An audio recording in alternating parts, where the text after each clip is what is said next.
In today's video, I'll be earning the Platinum Trophy in Fairy Tail 2, a JRPG where even in the darkest moments, the power of friendship and screaming your special move will help you to prevail.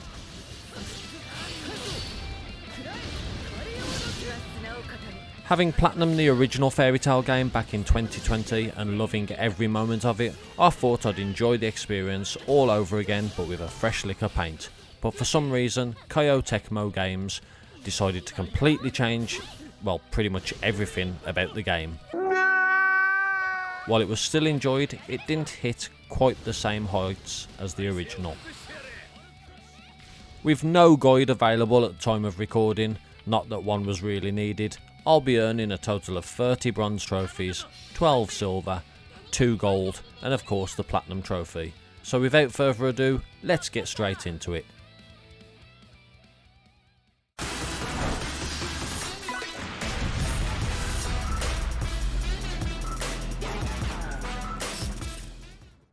The game begins with some members of Fairy Tail trapped in a sandpit.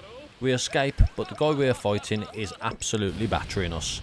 We are saved by other party members before returning to the guild hall where Makarov delivers us the news of an oncoming war from Zerif.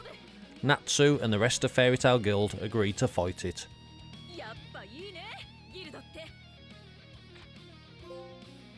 Ooh, Master's Homecoming. Makarov returned to the guild hall. We get an awesome looking cutscene now.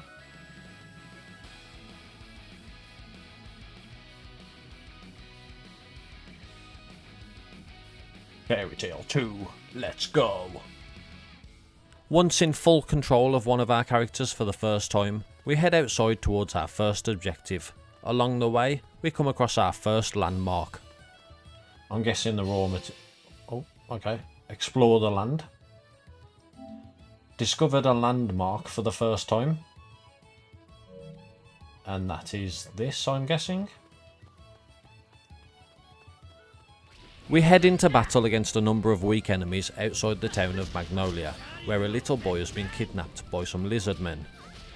We learn all about magic origins and unlock our first skill through this. Okay, so I've just learned magic origin unlocked. Unlocked an origin for the first time in Magic Origin. And we got Fire Dragon Wing Attack. We continue on until we find a campfire. And this is where we will be watching a lot of character related stories throughout the playthrough. We eventually find the kidnapped boy and complete the prologue, which then grants us a cutscene where we see all of the Spriggan 12 discussing their plan of attack. I don't know what this is, but it's kind of hot. I mean, they're huge. After a little bit of relaxing and recuperating, Agil of the Spriggan 12 starts attacking with his airships, and we head over to the Crocus region in order to stop him and defend Magnolia. While fighting numerous enemies along the way, I got strong enough that by initiating a battle with a monster of a low level, resulted in an instant win.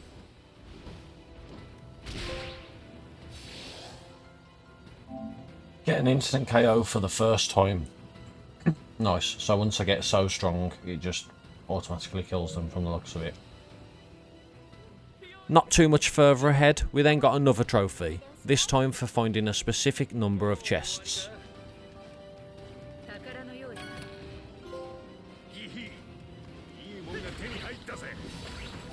Treasure Hunter obtained 20 treasure chests. Lovely stuff. As we get closer to our objective, we come across a side quest, where as a reward we are given a piece of Lacrima scrap.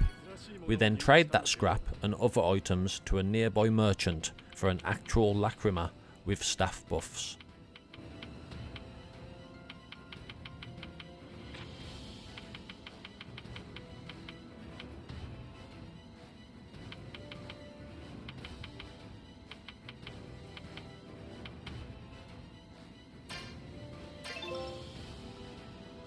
Exchanging Lacrima. Exchange the Lacrima for the first time. We come to a huge opening in the desert and can see a huge monster in the distance. after a quick tactical save, just in case, we take it on. While this fight did take a fair few minutes, we did come out of it victorious, and it is revealed that this is an area boss, which now grants us a number of additional bonuses.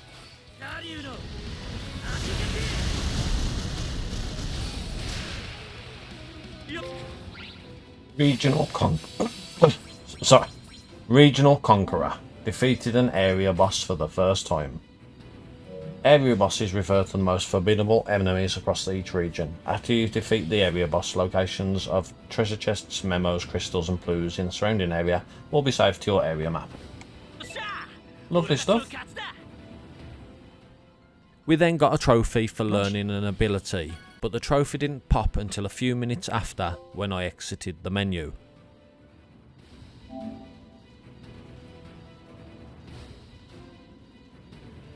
Well, okay.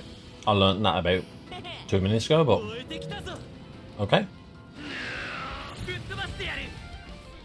The members of Fairy Tail then jump aboard Agile's fleet, and Urza slices the main ship so that it hits the ground.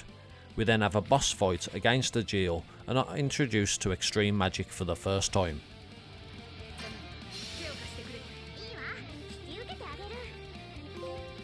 Strength of Bonds. Used extreme magic for the first time.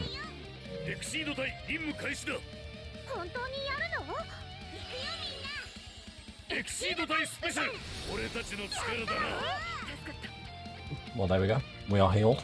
Or cured. We keep chipping away at Agile's health and also trying to switch around party members for some later trophies. We get his health all the way down before he then enters a second phase of the battle. Once his health has been depleted again, we see a cutscene where Urza goes beast mode and saves the day.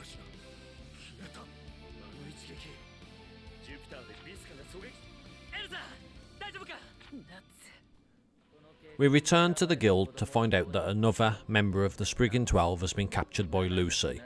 While discussing the next move, they realise that Natsu has left.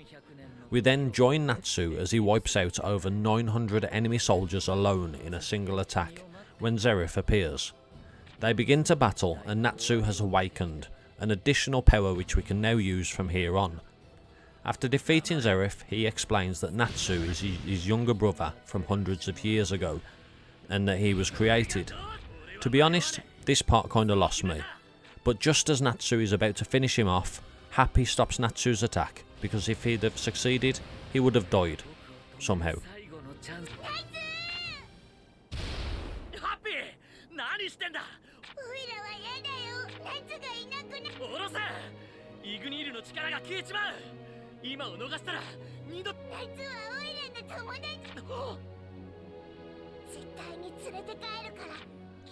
Back at the hideout, Natsu has developed a tumour of sorts, which has caused him to collapse and is going to die. The Spriggan 12 member, Brandish, uses her magic to shrink his tumour so that he survives, and now we're heading to a nearby town where more Spriggan 12 members have been spotted. Along the way, we begin to collect clues, which have replicated and scattered throughout the world. We then head to the campfire, where we exchange collected clues for items.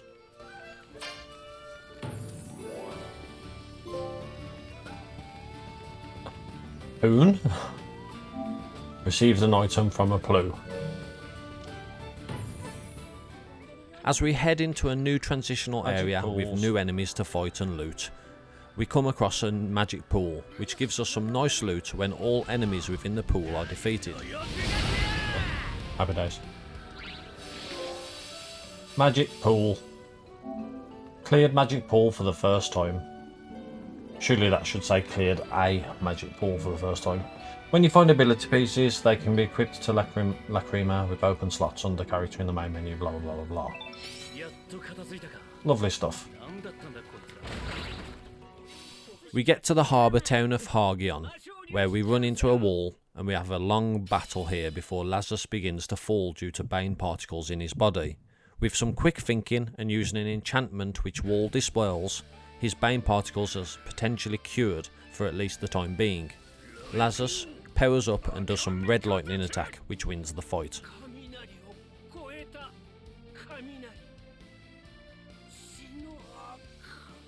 To finish off chapter 2, we then take on Neinhard.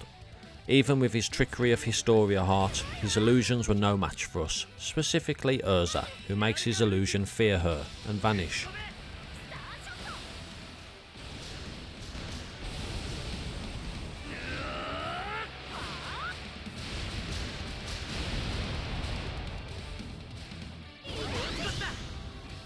We head back to the guild hall, but Jacob, the stealth assassin of the Spriggan 12, is already there and taken everybody into the void between life and death.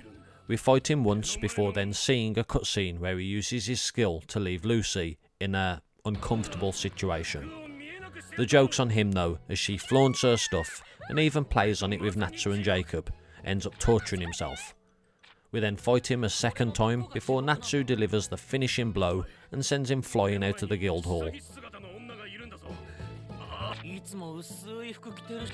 お前、なんててか、あんた何ってそりゃ見るわ。この技は相手を苦しめるのと同時に自分にもダメージがある。諸刃の剣と言えよ。Natsu's having a nice look. ルーシー、やめろ。自ら抜くんじゃねえ。おい、何を考えている。いやー、すっぱだかになった。こうなったらやけよ。もう怖くないわ。乱れてるぞ青少年。おほー、柔らけ。いやー、やめて夏。この作戦は失敗だ。We then switch to Gajeel and the others who've headed off to the Zonia region to fight more of the Spriggan 12. Here we bump into the Grim Reaper, and like other fights, the first phase is normal before then going into a second, more powerful phase. However, in the second phase, Gajeel powers up and we manage to defeat the Grim Reaper before, with his final act, he drags Gajeel down to the underworld with him. We then see a cutscene where Irene of the Spriggan 12 and Agnolia are face to face when Irene casts a spell which gets the attention of Zeref.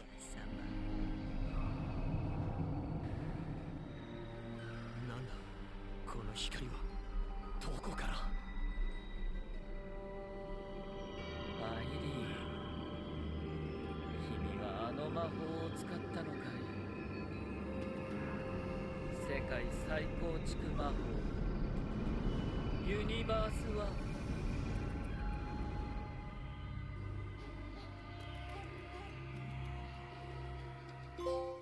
Ooh. World restructuring spell. Universe 1 spellcast. Well then. Yes, we will save. The spell Irene used altered the land and put landmarks and towns from opposite ends of the world next to one another. Before we crack on, we watch a number of diary entries, as we will need to watch all of them for each character, and they just never seem to end. I was about to say one more, but no, there's another 3. It wouldn't be so bad if it actually gave you something, like, oh, for watching 5 of them, you get like +1 attack on everybody. For watching 10 of them, you get +2 attack. Like just something, even the slightest little thing. But no, they're just like little tidbits, which, you know, some of them are interesting, some of them are funny. But other than just filler to the game, there's no real point. A little down the path, we come to a blockage in the road. Here, we are able to do an attack burst to clear said blockage.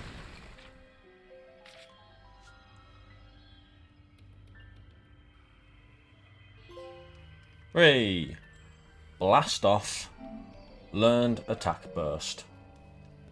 As we make our way towards the guild hall, where Zeref, the Spriggan 12 and army are now stationed, we bumped into the ghost of God, Serena, and begin battle. Just before a second phase of this fight, we are joined by a new party member, Guild Arts. During the battle, we managed to break God Serena and use Guild Arts Unison Raid with Natsu. So now I can use Unison Raid. Working together. Activated Unison Raid with all characters. That's what I wanted. Let's go. Oh. We then come face to face with Inbel, who we batter the crap out of. Just like most boss fights in this game, he then powers up and we have to do a second phase of the fight. Nonetheless, we emerge victorious, but Invel is still unscathed. Brandish walks by and snatches a few party members, leaving just Grey and Juvia unfrozen from Invel's powers. Invel casts an Ice Collar ability on Grey and Juvia, which forces them to battle one another, but they both self-sacrifice themselves to not hurt one another, Romeo and Juliet style. Juvia had previously put a blood transfusion spell on Grey, so that if anything happened to him or her, she would live on inside of him, kind of thing.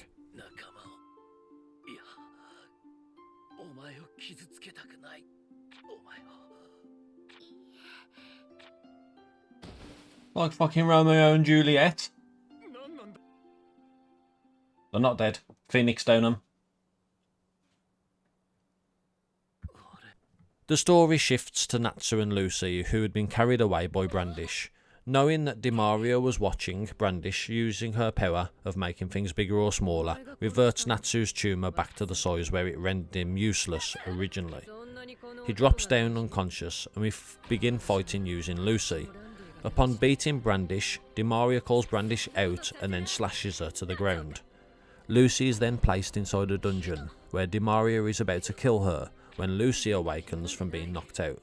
She finds Demario battered and learns from a well-recovered Brandish that Natsu's tumour wasn't a tumour, but something that has turned him demonic. Meanwhile, Grey, upon defeating Invel, is told that Natsu is END, end, which is what needs to be defeated in order to save the world.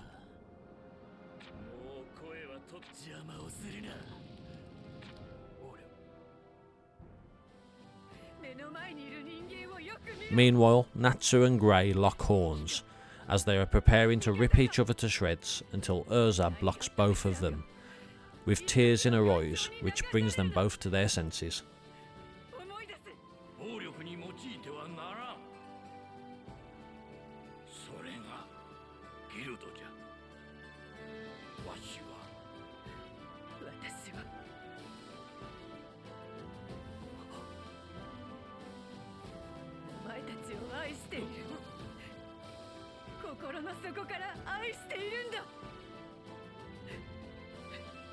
I'm just staring at it though.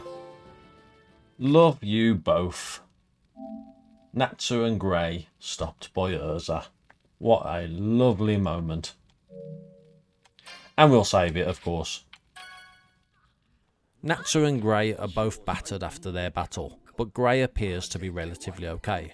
Natsu, however, is yet to wake up, as he's stuck inside his own mind and comes to terms with his situation and chooses to be a human over the demon and dragon options he's presented with. He wakes up and the team heads towards Polyuskika's hut. Yes, I am aware I just absolutely butchered that character's name. Outside of her hut, we are ambushed by the ghosts of Wall and Bloodman, and then in the second fight, Nineheart joins them. Despite doing my best to prolong the battle, I still couldn't reach max fairy rank, but we did rather easily come out of the battle victorious. Will it do one automatically, or will it allow me to carry on attacking? Picks one automatically. Yeah, he's dead.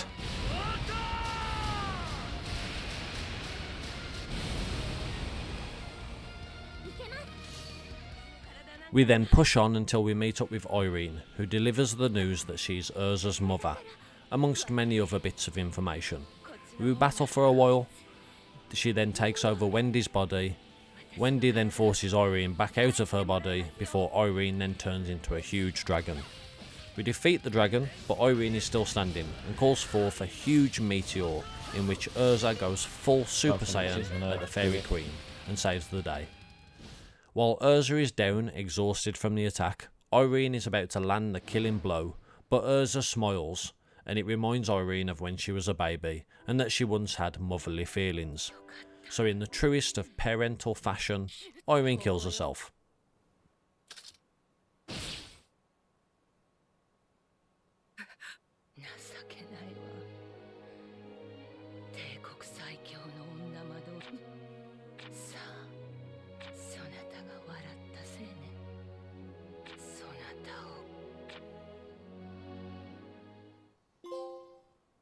I loved you. I defeated Irene and I got the trophy. I loved you. That was very touching, but very kind of lame. Acnologia arrives and starts chatting poop before Jalal appears and throws a spell at him, who catches and eats his spell before turning into this absolute beast of a dragon. After a few back and forth pieces of dialogue where I began to get lost in the whole story, he flies off and we begin making our way back to the guild hall. While on our way, we happen to get into multiple battles, which helps us level up a fair bit. I'm about to be hurt. I sell one ready for the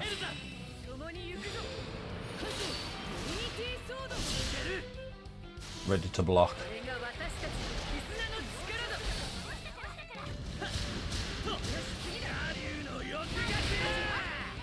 Whoa! Magic to the max. Unlocked over 50 origins for the character. Lovely stuff. Along our travels we continue finding as many clues as we can, and also begin to get specific upgrade crystals by breaking these clumps of ore scattered all around. Let's break stuff. Destroy 30 crystals. Hasn't given me the shards I actually want though, so I can upgrade Natsu. I'll take it though. We spend a good while collecting what we can, defeating bosses and viewing landmarks, all in order to make the endgame grind slightly more manageable, until there is very little more that we can do, so we head on over to Magnolia, and upon arrival, we earn a trophy.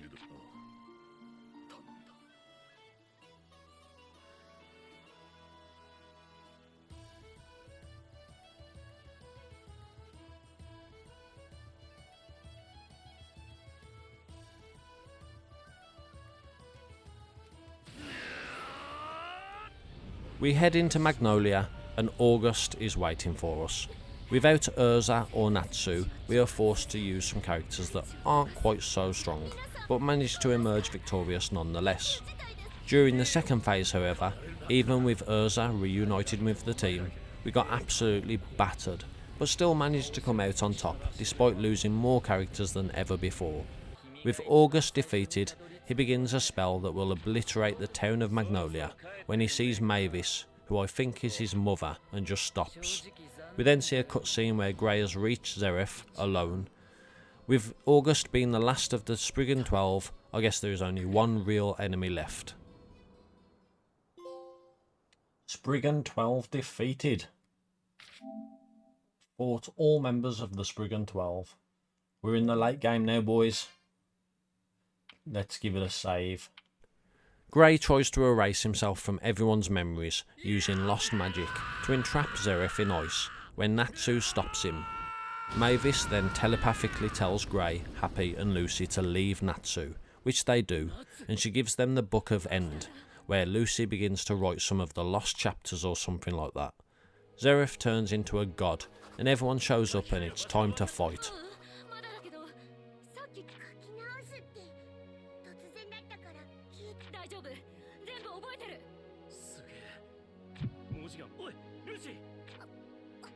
It's time for the final showdown with Zeref at least, your attack. I think.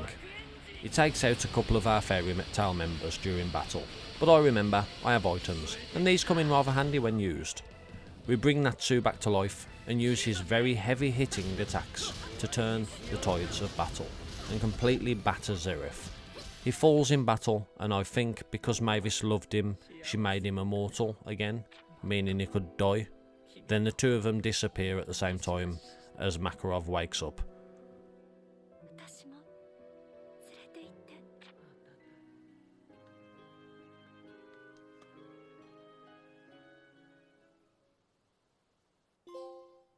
Essence of Magic. Defeat Zeref. Hell yeah. But I know this isn't the end. There's still more.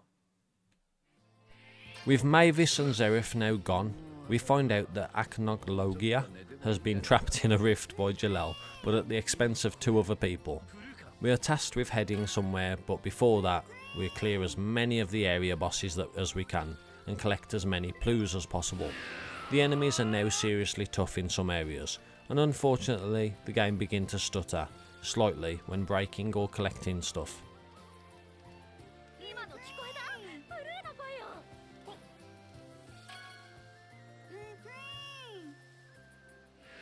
While continuing grabbing anything and everything that I could, I knew that a couple of trophies were coming close to completion. World Traveller. There we go, discovered all landmarks. Only took about 4 hours, maybe even 5. Around 60 seconds later, we got another trophy and knocking out 2 of the 3 long-needed ones for this game. There we go. I spy a Plue. Found all Plues on the field. Probably the 2 most grindiest, potentially difficult trophies. All done. Happy days. We hand in all of our Plues to see what goodies we receive from the Plue stamp card, and they're quite rewarding, giving me the option to trade my highest grade Lacrima for some amazing stats. Ultra Pure Lacrima. Exchange the grade 4 Lacrima for the first time. With not much left in the game to do apart from the main storyline, I started to get a little squeaky bum time, thinking maybe I would be too strong to achieve max fairy rank before finishing the game.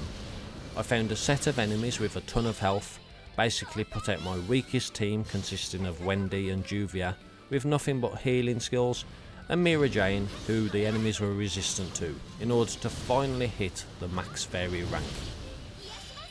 Should be. There we go, all fired up. Maximised fairy rank for the first time. We continue with the story, and after reuniting with everybody, Natsu disappears as Akagnologia breaks through the time rift where he is being held. All the dragons along with Natsu get sucked inside the rift, while the others search for something to help defeat him. Inside the rift we lock horns with Akagnologia and defeat him for the first time. Then using the fairy heart, all the others join the rift and fight again. We defeat Akagnologia once and for all, and the day is saved.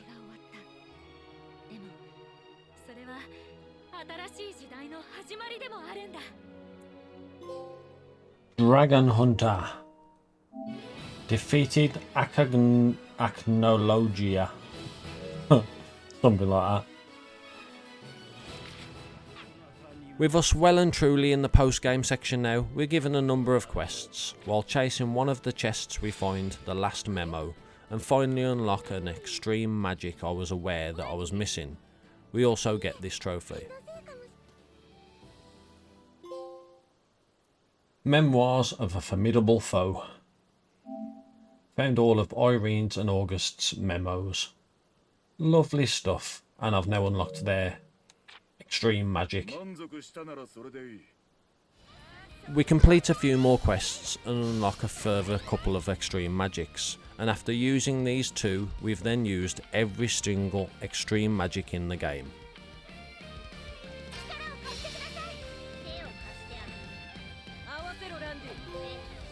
The Ultimate Bond. Used all extreme magic.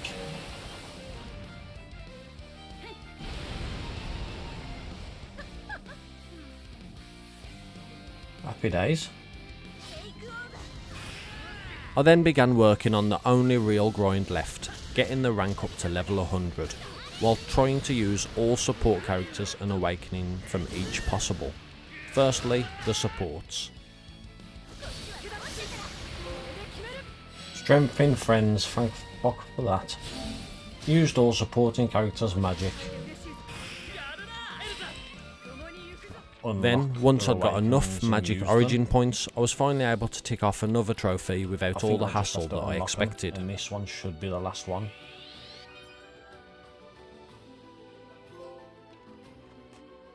getting Beyond Awakening, unlocked all awakenings and mode changes. The end is in sight. The platinum is mine for the taking.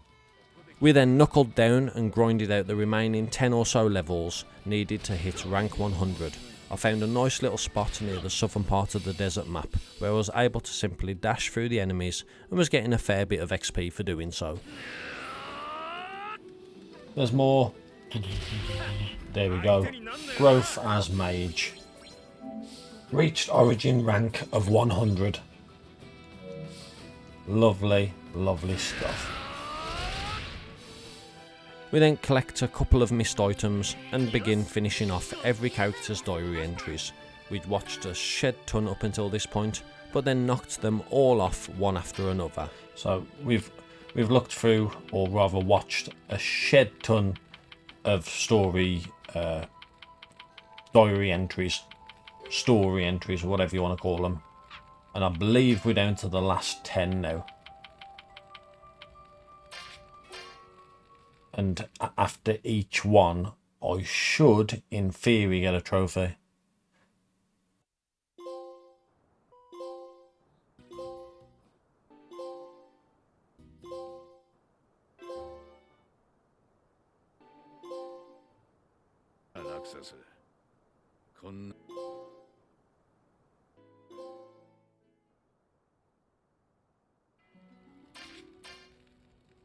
We then take part in a swimming costume competition hosted by Ichiya. Mira Jane wins the competition for Fairy Tail, and we get an Ichiya statue and a trophy. Sweet Summer Champion.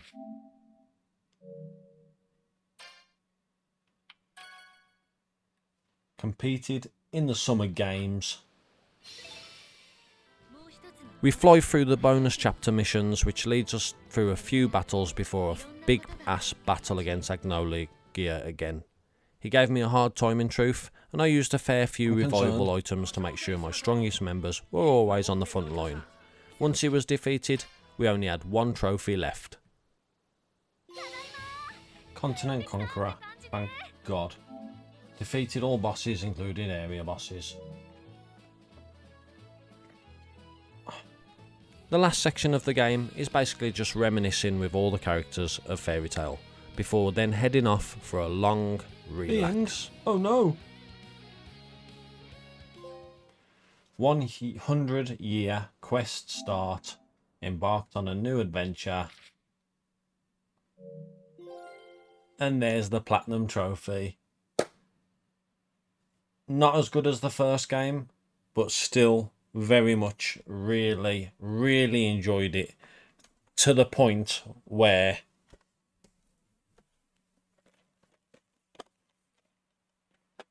I went and got the first 2 seasons on Blu-ray. Not that I think I'll ever have the time to play them, but watch them. But if and when I do get a chance, I am going to be playing them, watching them. But yeah, really enjoyed that. What a fantastic experience. And with that, Fairy Tail 2 was done. And I just want to take this time to say I am so sorry for not knowing the story, the characters, or how to pronounce certain people's names fully and properly. I am currently on season 1 of the anime. I'm enjoying it. I know I might have spoilt some things for myself, but I just enjoyed the game that much I had to make a video on it.